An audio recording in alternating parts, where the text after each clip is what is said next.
O Brasil virou o centro das atenções na mineração global e Anderson Baranov, que é o presidente do Conselho Diretor do Simineral, foi até a Brasil Week explicar, na verdade, o porquê disso. Da COP30 ao PL dos minerais críticos, o país acumula conquistas que projetaram a indústria e as comunidades brasileiras ao mundo. Mas em entrevista ao âncora Márcio Gomes, Baranov não apenas enalteceu as conquistas, ele também trouxe o que ainda trava esse setor.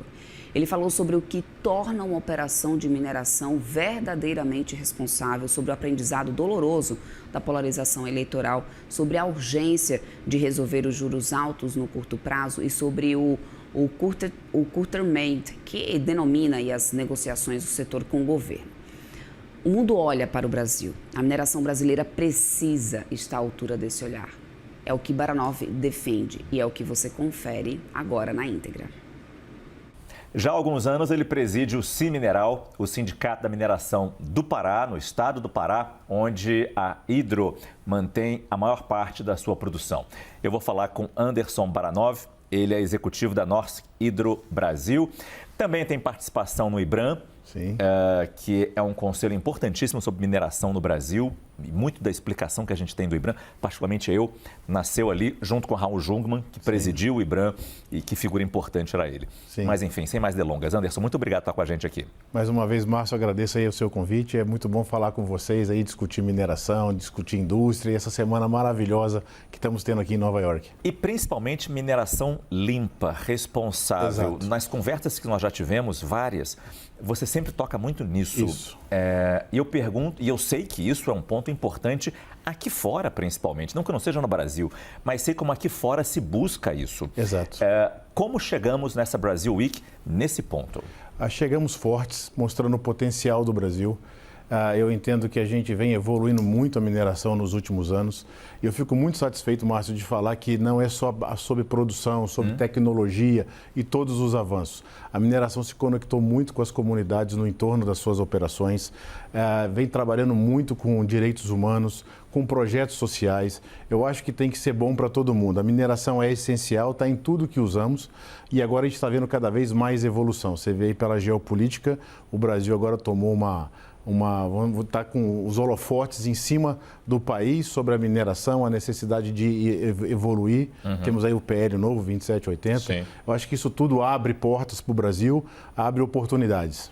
Vamos mergulhar bastante nesse PL das terras raras, dos minerais críticos, foi recentemente aprovado e muito elogiado. Sim. Mas antes, só falar um pouco sobre, ainda nessa questão da mineração responsável, o quanto encarece, o quanto torna mais caro mesmo fazer uma mineração responsável num país como o nosso?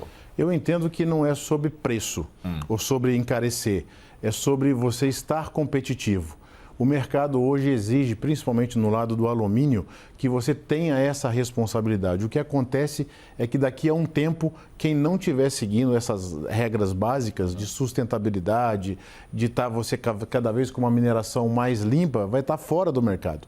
Então é sobre competitividade mesmo, sobre responsabilidade e uma maneira que o mercado exige que você faça. E eu acho que isso é bom para o mundo, né? As evoluções que a gente vê, os projetos que a gente vê. Eu gosto muito de citar, por exemplo, quando a gente fala de transição energética, a gente trocou toda a nossa matriz energética, investimos 12,6 bilhões. Mas olha só, pegamos um resíduo do estado do Pará, que é o caroço do açaí, que é um problema de você gerenciar esse caroço do açaí e transformamos em biomassa para substituir carvão. Então você vê que dentro desse cenário você traz evolução, você gera emprego, você envolve as universidades, ou seja, é um trabalho em conjunto, que é isso que a gente precisa. Quando você fala que a Hydro se dedica muito a alumínio, buscando a bauxita ali no Pará. Exato. E a gente tem ao mesmo tempo a floresta amazônica ali no Pará. Exato. Quais são os cuidados? Quando a gente fala de mineração responsável, me dá um exemplo ou exemplos de cuidados que você tem para preservar a floresta ou atingir menos a floresta nessa exploração? Porque impacto sempre existe. Existe. A gente tem a bauxita, que depois vai para a alumina através de um mineroduto de 244 quilômetros, que você já reduz a pegada do CO2. Mas, por exemplo, tem um projeto nosso que é o Dry Backfill, que retira o empilhamento, as barragens do nosso processo. Então, como é que funciona? Você retira hoje a bauxita do solo e depois você recompõe e refloresta dentro de um ciclo que dura aí talvez 1 ano e 8 meses, 2 anos, depende da situação da área que você está explorando. Então, você já eliminou toda essa parte ambiental de barragem e você acaba fazendo um processo muito mais limpo. Como eu te falei, a troca da matriz energética, mas sempre conectando com a comunidade. Uma coisa muito importante que eu acho que a mineração aprendeu nos últimos anos foi ouvir. Que o diálogo serve para isso. Então, você entender a necessidade das comunidades. Como você fala de Pará, por exemplo, você fala de tudo que muita gente estuda, mas não conhece na realidade. Então, você tem as comunidades indígenas, você tem os quilombolas, você tem os ribeirinhos. Então, eles têm as necessidades deles. Então, a gente conecta em projetos, por exemplo, sociais que você desenvolve a agricultura familiar, por exemplo. Mostra a maneira correta de fazer, como preservar o meio ambiente. Eu acho que essa conexão que a mineração está tendo, não somente com essas comunidades, mas com as autoridades, tem trazido aí bastante progresso. Vou te dar um exemplo. O Simineral, há 2 anos atrás, fez algumas evoluções e conexões com o órgão ambiental, a SEMAS, através de congressos técnicos, onde vem todas as mineradoras conversar com as autoridades, mas vem sociedade civil, vem ONG. Então, você ali meio que bota a cara para bater. Não somos donos de verdade nenhuma, todo mundo ali trabalhando para o melhor para aquele setor, para o melhor para aquela região, para o melhor para as pessoas. E como você falou, ao ouvi-los, você entende o problema e tenta fazer uma adaptação para, não por ser bonzinho, mas para continuar trabalhando. Para continuar trabalhando e gerando riqueza para todos. Eu acho assim, de novo, tem que ser bom para todo mundo, tem que ser bom para os vizinhos, para quem opera lá, porque se você traz uma exploração que vai gerar problema para a sociedade, você não vai conseguir ter uma vida longa, vamos dizer assim. Mas, Anderson, a gente ainda ouve gente questionando, empresários questionando o rigor da nossa legislação e falando, poxa, se eu perfurasse em terra indígena, respeitando a terra indígena, é um solo inexplorado ainda cheio de riquezas. Como enfrentar uma empresa que tenta ser responsável esta visão de alguns, que porventura ainda acontece? Eu acho que através de esclarecimento, diálogo, porque você vê que hoje fazemos coisas de uma maneira tranquila, que no passado foi polêmico. E agora você tem que continuar, essa melhoria contínua, essa evolução, ela tem que continuar. Você não vai impor nada. É democracia, não adianta. Sempre vai ter alguém reclamando. Eu sempre falo assim, Márcio, que a gente tem que... A crítica construtiva, ela é muito bem-vinda. Mas eu acho que a sociedade madura, lá na frente, ela vai estar do lado da solução, não do lado da crítica que não tem uma função específica. Não pode ser um negócio, vamos dizer assim. A crítica não pode ser um negócio. Tem que ser uma maneira da gente evoluir junto. Então, eu sempre falo, fique do lado da solução, fique do lado do trabalho e as críticas, logicamente, você vai respondendo com fatos. Então, muitas situações, não vou entrar em detalhe aqui, a gente provou ao longo do tempo com fatos, com estudos. Lógico que vai ter o medo. Da onde vem o medo? Vem da desinformação. Pô, eu vou ter uma mineradora aqui do lado que contamina, que explora. Não é bem assim. Ela não contamina, ela segue as leis rígidas de ambientais no Brasil, ela faz tudo o que é necessário para respeitar o meio ambiente, os direitos humanos que eu te falei anteriormente. Só que isso tudo é uma construção, você não se impõe. Você tem que trazer segurança para quem vive ali perto de você. Você já falou que a COP30 foi um sucesso. Nós estivemos em Belém, a gente viu a estrutura que foi montada lá, espetacular, como os debates ocorreram bem. Um ou outro problema, mas nada que diminuísse o esforço feito para construir uma COP perfeita e foi. O resultado é que não foi tão bom. Por que você acha que aquela COP foi tão boa? Uma das melhores que você já foi, como eu já vi você falar em entrevista. Eu digo para você o seguinte, eu fui em várias COPs, você discute ideias, você tem lá o relatório final, tem o papel, mas vamos lá, na COP do Pará, ela pôde projetar não só as indústrias paraenses, mas também as comunidades. Você viu o indígena lá. Eu achei uma cena linda que eu achei foi aquele protesto no início da Blue Zone, e você vê lá o André Correia do Lago e a Ana Toni lá negociar. Isso é que é coisa mais linda que uma democracia, um diálogo, e funcionou, e entraram todos juntos. Então, eu acho que isso traz uma perspectiva mais humanizada da mineração, da indústria e de tudo que ocorreu lá. Logicamente, nunca vai ser perfeito. Olha só, foi aberta a todo tipo de público. Você vai na Green Zone e ia todo mundo que quisesse ir. Quem quisesse ir, estava lá.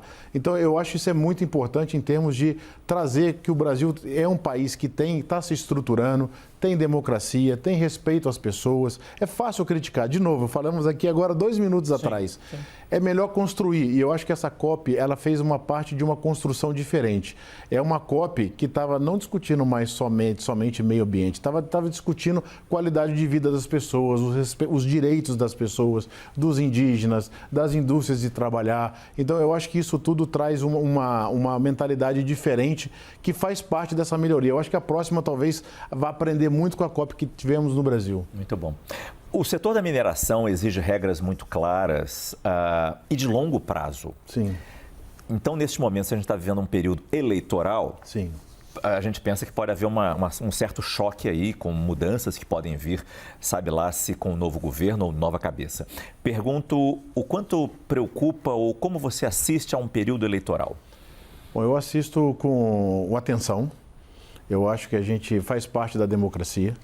A mudança de poder também faz parte. Você teve aí durante esses anos diferentes mentalidades à frente do país. Mas eu acho que as instituições fazem um papel muito importante, nessa equação, vamos dizer assim. E eu vejo com muito otimismo a situação que estamos vivendo hoje. Você vem aqui nessa semana do Man of the Year, que aproveitaram para fazer um Brasil Week de novo, que geralmente é no final do ano. Você vê os empresários, as autoridades. Eu estou vendo mais convergência nos diálogos, que o Brasil hoje tem um potencial muito grande, sofreu muita coisa no passado para chegar onde chegou hoje e que estamos com a decisão nas nossas mãos, o que queremos para o país. Eu acho que todas essas polêmicas que a gente vê no país hoje, essas discussões eleitorais, essa polarização, ela faz parte de um aprendizado. A gente pode sempre evoluir com mais dor ou com menos dor. Às vezes escolhemos com mais dor, às vezes com menos dor.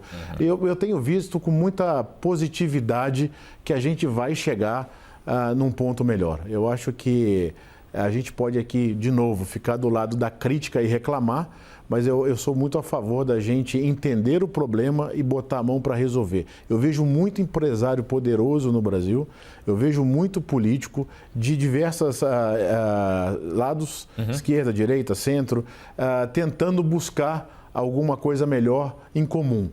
Eu acho que a polarização ela existe, mas ela está diminuindo. E à medida que os líderes do Brasil, os empresários comecem a navegar numa mesma direção, eu acredito que a gente vai colher bons frutos aí. E vocês, como setor, reivindicam algo para o ano que vem, para um próximo governo, seja a reeleição deste ou um novo governo, alguma questão que o setor vá pedir? Eu entendo que essa PL que a gente colocou agora, que foi muito bem discutido, que é importante para o Brasil, foi muito bem feita na Câmara. Dos minerais críticos. Exatamente, na liderança lá do deputado Arnaldo Jardim. A gente teve muito diálogo com ele, com todos os outros deputados. Eu entendo que foi bastante positivo. É lógico que sempre alguém vai falar que tem coisas a melhorar. Tem. Vai para o Senado agora. A gente vai entrar com mais profundidade em alguns temas de segurança jurídica, como garantir, talvez, não garantir, porque a PL está bem feita, mas como a gente incentivar mais investimento ao país, como a gente facilitar que isso seja feito com responsabilidade. Porque se o Brasil explorar todo o potencial que ele tem, eu posso falar muito bem de mineração, de energia, se a gente explorar tudo isso de uma maneira correta, unida, o Brasil vai ser outro. O principal ponto, ou um dos principais pontos desse projeto foi o incentivo ao beneficiamento desses minerais, para a gente não ser um mero exportador da pedra. Exato. Um mero exportador da commodity. Exato. Pedra é quase uma ofensa. Mineral.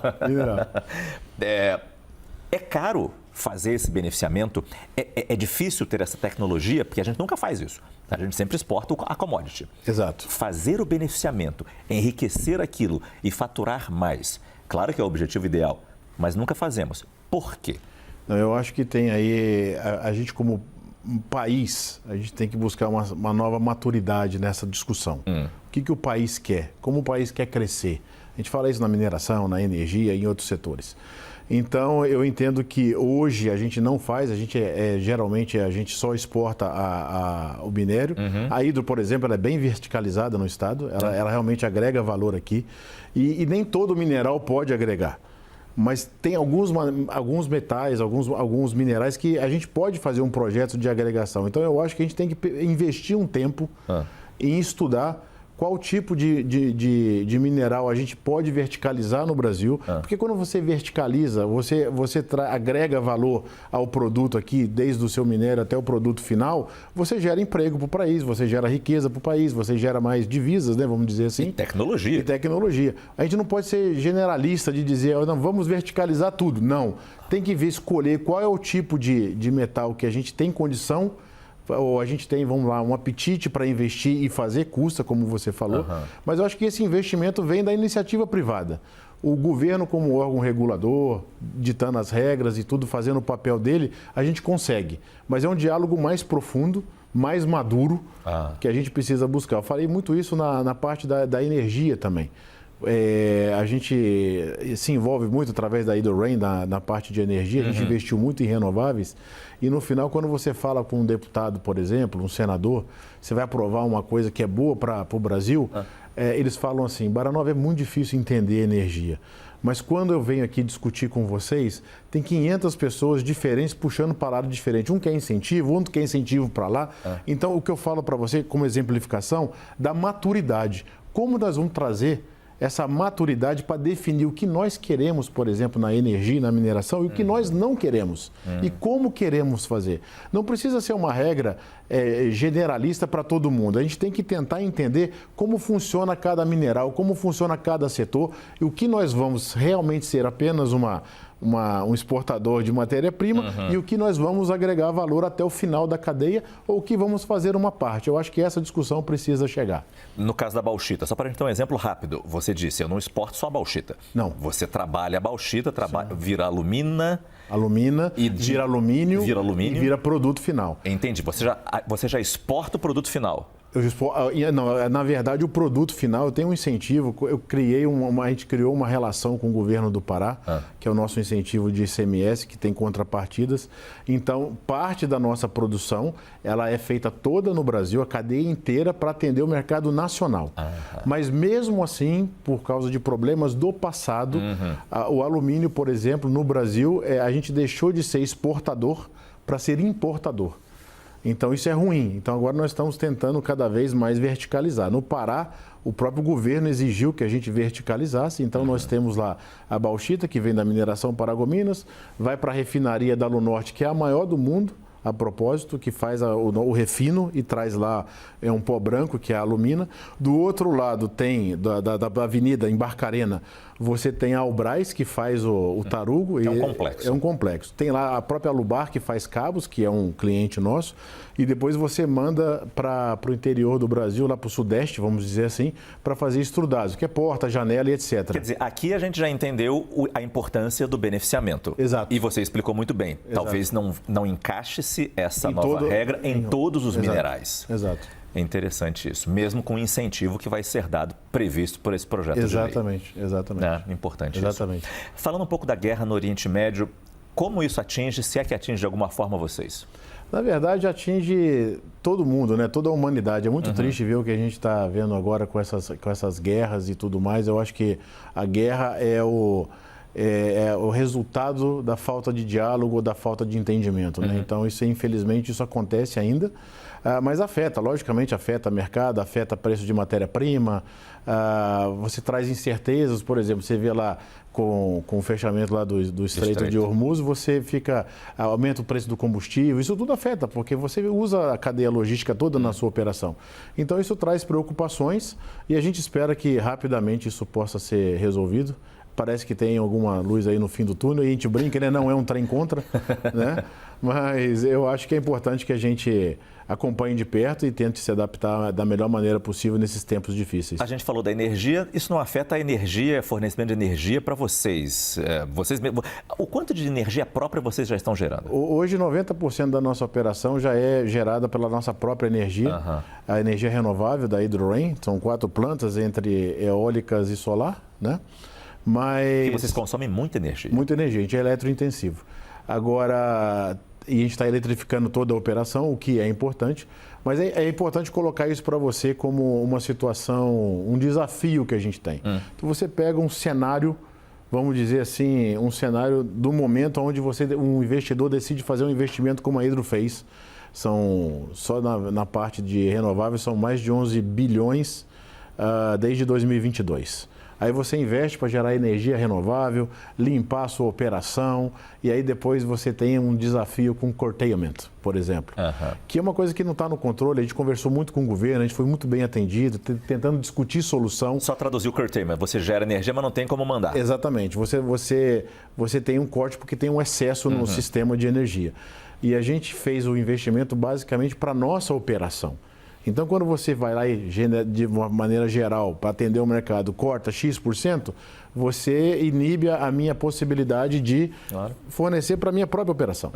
Então, esse tipo de coisa a gente vem discutindo muito com o ministro Alexandre Silveira, muito com o time dele, que é um time técnico muito bom, para que a gente possa evitar. Porque o que acontece? Daqui 2, 3 anos, quando você vai analisar um outro cenário, para outro tipo de investimento. Um país, como a Noruega, pode decidir investir em outro país, porque ele vai lembrar de histórias como essa, que ele investiu de acordo com a regra daquele momento e isso mudou de acordo com a volatilidade de mercado mesmo, ou das situações políticas e tudo mais.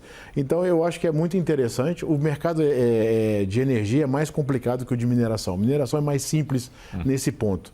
Então, eu acho que a gente tem oportunidades aí de sempre com diálogo, né, melhorar isso. E quando você falou lá, voltando àquela pergunta, o que a gente espera no futuro, o governo, seja ele qual for, é que a gente possa aprender com o passado e fazer com que o Brasil evolua e não repita esse tipo de erro. Porque um dia lá atrás, na década de 90, ou inícios de 2000, a gente deixou de ser exportador de alumínio para ser importador por decisões na área de energia. Não me recordo exatamente o detalhe, mas foi isso que aconteceu.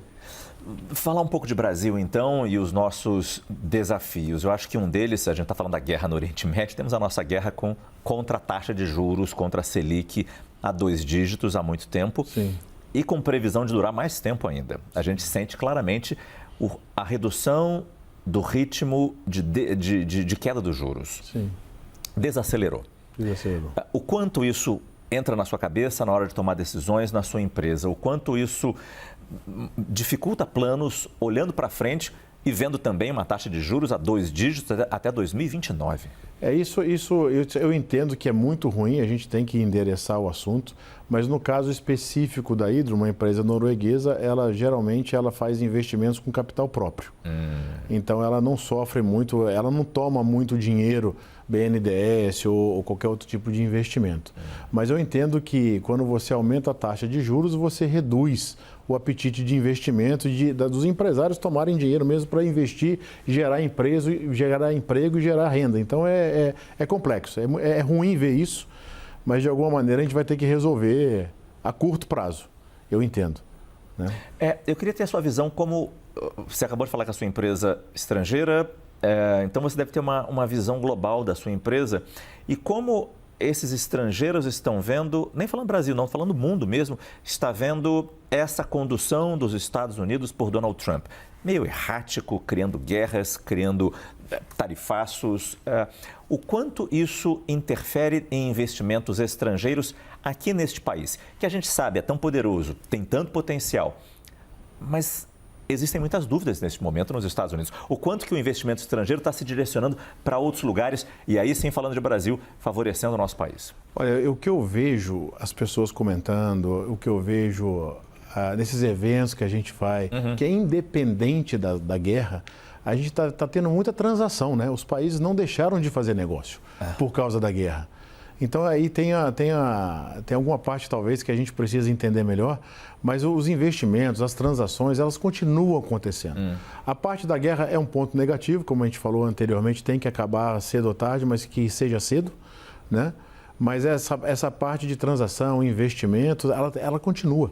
Né? Eu não vejo ela parando. Eu vejo ela encarecendo em alguns setores, como na parte de combustível, algumas inseguranças, mas eu não vejo ninguém, pelo menos na área da mineração, diminuindo investimento. Abri o jornal hoje, onde as empresas estão apresentando os resultados e os resultados não estão ruins. Entendi. Bom, mas de alguma forma, essa aproximação que o Trump está tentando fazer com a China neste momento é uma excelente notícia, né? Excelente notícia. Como também parece que o Irã que já gostou mais da última proposta de paz, eu acho que a gente vai caminhar aí de alguma maneira para uma solução rápida e vamos deixar essa parte ruim para trás, que a gente de novo possa aprender como humanidade com os erros e não repeti-los, né? Acho que encerramos bem essa entrevista, então. Anderson Baranov, executivo da Norsk Hydro Brasil e também presidente do Simineral. Muito obrigado pela sua entrevista. Obrigado, Márcio. Foi um prazer. Prazer foi meu.